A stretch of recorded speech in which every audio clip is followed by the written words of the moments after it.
The 2000s are back. After over 20 years, the 2000s have returned and they're the new biggest trend in terms of style, fashion and music. But what about technology? The 2000s was a huge time for technology innovation, which has got us to where we are today. But over 20 years later, could you still use this technology in modern day? Well, this week I'm going to find out by immersing myself into the 2000s, starting with this camera.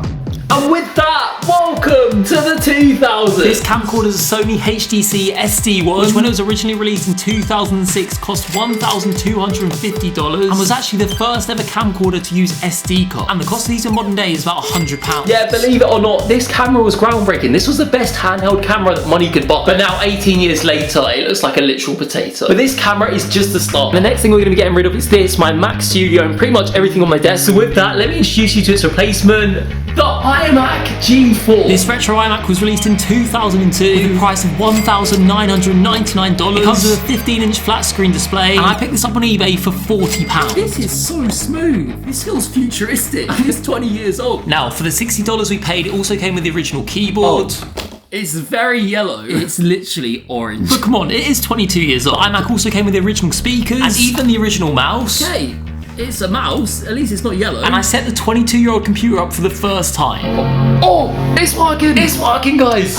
It's straight on! I'm very excited to start using this, but before we do that, I'm going to start setting up our other stuff first. Now, for the next few things I'm going to run you through quickly. We replaced my iPhone 13 Pro Max with the first ever iPhone, the iPhone 1, released in 2007. I wasn't planning on using this for this video. I actually wanted to use an even older phone, however, it hasn't arrived. See, I'm not going to tell you what phone we're getting, but you'll see that in a couple of days. We then downgraded my PlayStation 5 to the PlayStation 2, which was actually released in the year 2000. And of course, I couldn't play on this giant TV that clearly wasn't made in the 2000s, so a few days ago, I headed onto Facebook Marketplace and I found myself this giant TV. It's from 2006 and originally would have cost about $700. It has a 32-inch screen and I picked this up for £30 and it also came with this TV unit. We've got a shelf here perfect for the PlayStation 2. I think it's time we test to see if this actually works. Let's plug that in.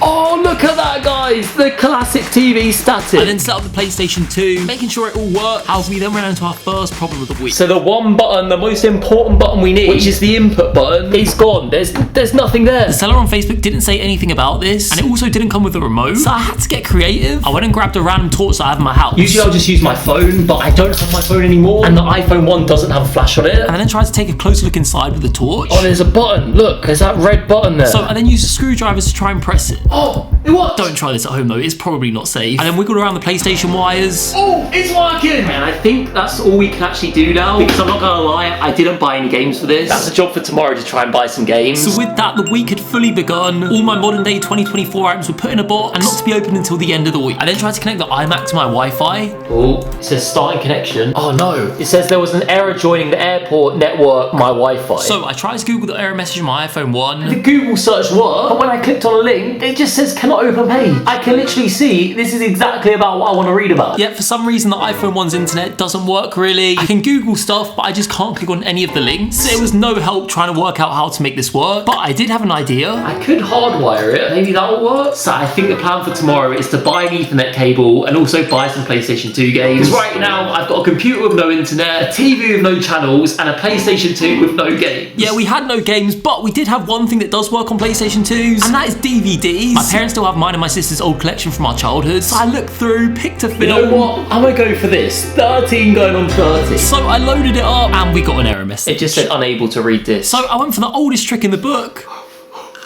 Give it a clean, put it back in. I'm gonna press play. Let's go. Yes, it's working. If you're a true 90s or 2000s kid, you'll know all about this trick. And it still works. It worked when I was a child, and it's worked here today. So I watched the film and went to bed, which brings us into day 2. Right, so guys, it is now the next day. I've just woke up. It was a very weird experience waking up in my bed, and the first thing I see being this. Usually the first thing I see is my phone on charge. I pick it up, I check the time, I go through my messages, go through social media. I can't do any of that. Well, I say that, I did have a phone on charge, and I did check the time, I just didn't have any messages, and I can't check any social media. Since I had nothing else to do, I decided to go straight to the shop to try and get the 2 things that we needed. Get ourselves an Ethernet cable and a PlayStation game. And I went to the only shop that I know that still sells PS2 games in 2024. I'm not gonna lie, this place doesn't look like it's been updated since the 2000s. But they had what we needed, so I had a look through and picked out the games I wanted, and also found an Ethernet cable and made the purchase. And these were the games that I picked up. Pro Evolution Soccer 2008, it literally only cost 50p. And then we got the most expensive PlayStation 2 game in the shop for £25. A 21-year-old game cost £25. They know what they're doing. This is the best PlayStation 2 game ever made. made, and they know it. So with that, I headed home to try and test out the Ethernet cable. Let's just type in test on Google. There we go, let's search that. Is there any... Oh, that worked! We've got internet. However, despite having internet, we were having a similar problem to what we were having with our iPhone. It says it's loading, but it's doing it very, very slowly. This is the same. Google works on here, but so many websites don't. I literally spent about 2 hours trying to fix the internet on here, but I was having no luck. This may be a problem for me to approach another day. I haven't even tested out my PlayStation games yet. So I tried to do that, but of course, once again, we had another problem. No memory card in the PS2. If you wish to save your game data, insert a memory card or press to continue out saving. I have to get a memory card now. Is that another thing I'm gonna have to buy?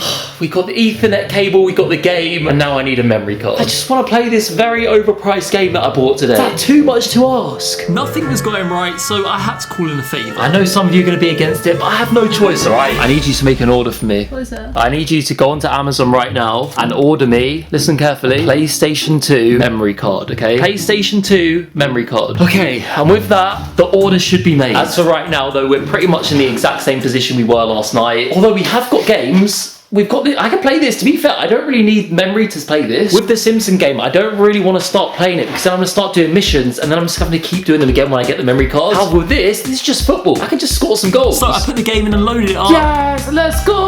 We're in the game. Finally, I'm excited to play this. Oh my gosh, the graphics are so bad. Oh my gosh, look at this. Yeah, the graphics were shocking, but this is as good as it got in the 2000s. And it was better than nothing. So I played it for a couple of hours, which takes us into day 3. All right, and with that, breakfast is served, day 3. So far the challenge is definitely harder than I expected, just because there's been so many hurdles we've had to jump over and try and fix stuff, and the computer's still not fixed. I'm not gonna lie, I think we might have to give up with the idea of internet. I don't know how people used to live without internet. Like nowadays, I have a problem, I go on Google, and within 5 minutes, I've fixed it. Whereas now, I've just got to live with the problem. Yeah, that's right now, I'm gonna eat my breakfast, and I'm hoping my memory card arrives ASAP. Well, unfortunately for me, it didn't. So I carried on playing a bit of Pro Evolution Soccer, and I then got bored of that, so I decided to read a bit, and then I got a knock at the door. We have got it, guys. Our PlayStation memory card. So I opened it up, and thankfully my sister ordered the right thing. So I put it in, and for the first time this week, something actually worked. For anyone that's never played this game before, it's basically like GTA, but in The Simpsons. It's so good. Look at this. This was one of the first ever PlayStation 2 games that I had when I was younger. So playing it, the nostalgia was flooding back to me. I was having a great time, so much so I ended up playing this for about 4 hours, which pretty much brought an end to day 3. And day 4 began by receiving a package. And with this, we will be replacing one of the technologies we have been using. And in here, this is it. Introducing to you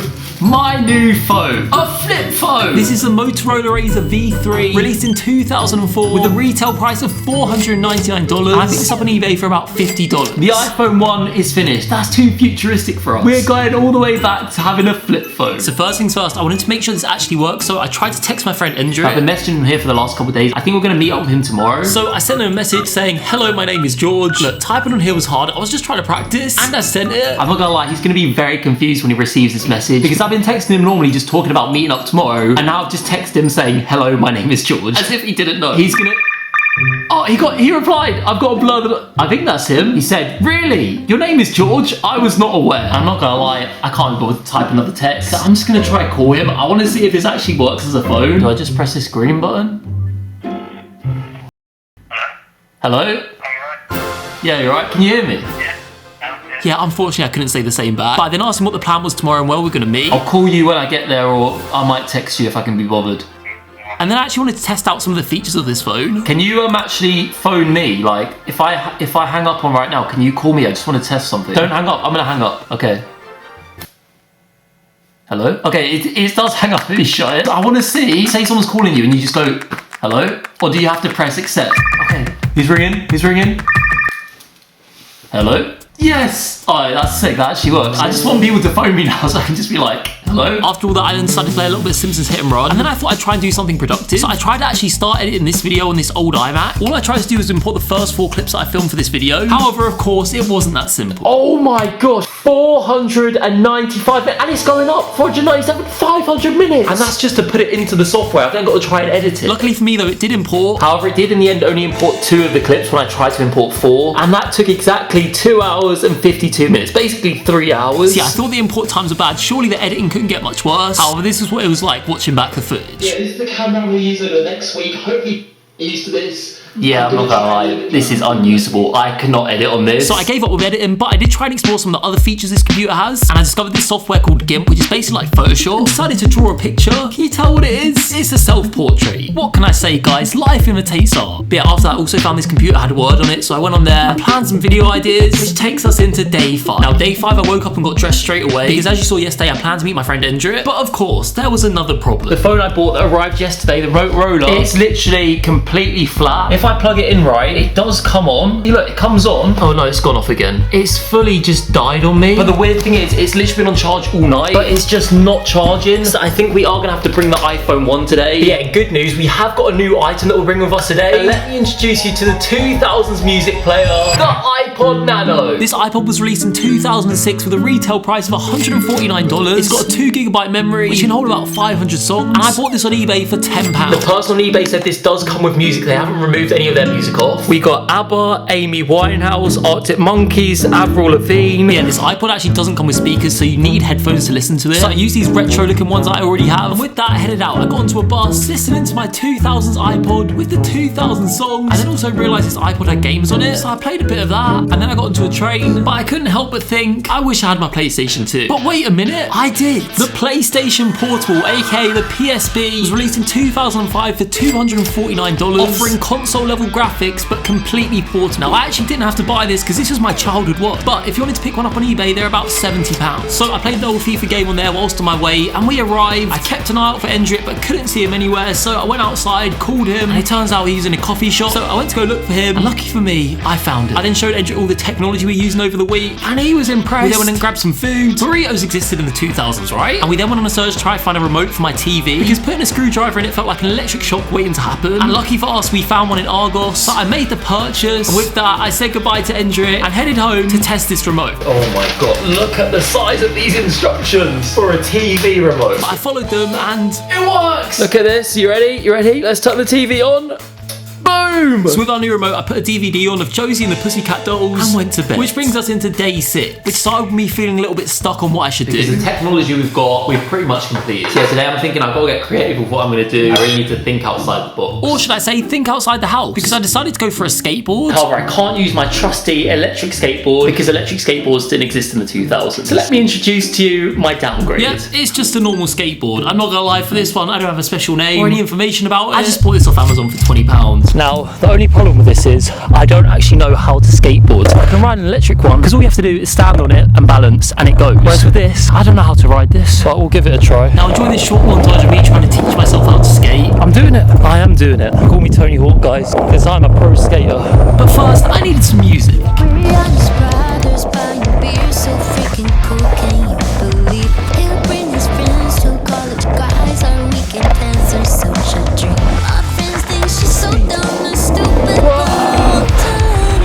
This is actually tiring work. Well, I'm a sucker for it, give it to me. The way she's looking at me, she's so damn perfect. Okay, review of the skateboard. It's a good skateboard. I mean, I'm not very good at riding it, but it's a lot of fun. It's not really comparable to an electric skateboard because this feels like more of a workout. But you know what? I had fun, but I'm hot, I'm sweaty, and my legs hurt. Goodbye. I then got home and I was hungry. And I wanted to try cook something new, so I had a look through some of my mum's cookbook, found a recipe I liked, and tried to copy it. The thing is, I do actually cook quite a lot. However, the way I look for recipes, I literally just search on TikTok or Instagram. I'm used to someone showing me every single step, so reading them was a little bit different because you wasn't sure if you were doing it right or wrong because your only reference photo was the final picture. But I carefully followed every single step, and before I knew it, we were done. And my face in the taste test says it all. This tasted amazing. This is insane. Yeah, I ate this with pride, and I ended the night by watching another film, this time one called About a Boy, which brings us to the end of the week. Alright guys, and with that, it is the last day of the challenge. I don't know if you can see on the clock right now, but it's about 12:30 right now. We had a couple hours to kill, so I played a little bit of Pro Evolution Soccer, and before I knew it, it was almost 3 PM. And we are about to go back to the future. It is time to bring back the modern technology. Let's get this thing off. There we go. Here we go. Let's open this up. Oh my gosh, I've missed this. My PlayStation 5. It's good to be back. But most importantly, the thing I've 100% missed the most, and that, my friends, is this. The iPhone. Oh.